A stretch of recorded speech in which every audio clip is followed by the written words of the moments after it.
Master साहब, कल मैंने आपको बताया था कि उलमाए किराम ने जो हिंदुस्तान को आज़ाद कराने की खातिर कुर्बानी दी, वो तमाम कुर्बानियाँ नाकाबिल फरामोश है। और कुर्बानी देने वाले चंद उलमाए किराम के नाम भी बताए गए थे।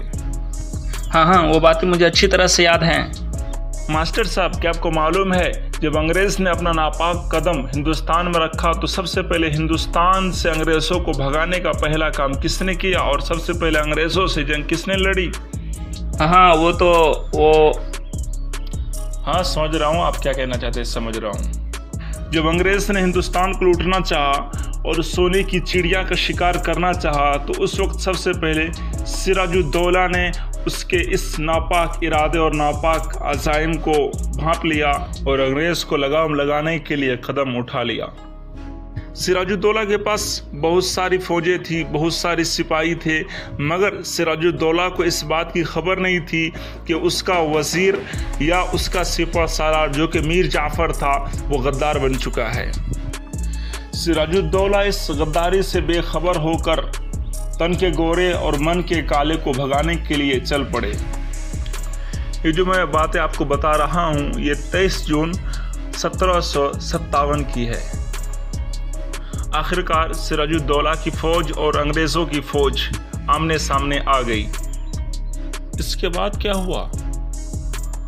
उस वक्त अंग्रेज़ फ़ौज और सिपाही के एतबार से तादाद में कम थे, मगर फिर भी उसे ये गुमान था कि वो जंग ज़रूर जीतेगा, क्योंकि उसने मुसलमानों का जो सिपह सालार था मीर जाफ़र गद्दार को ख़रीद लिया था।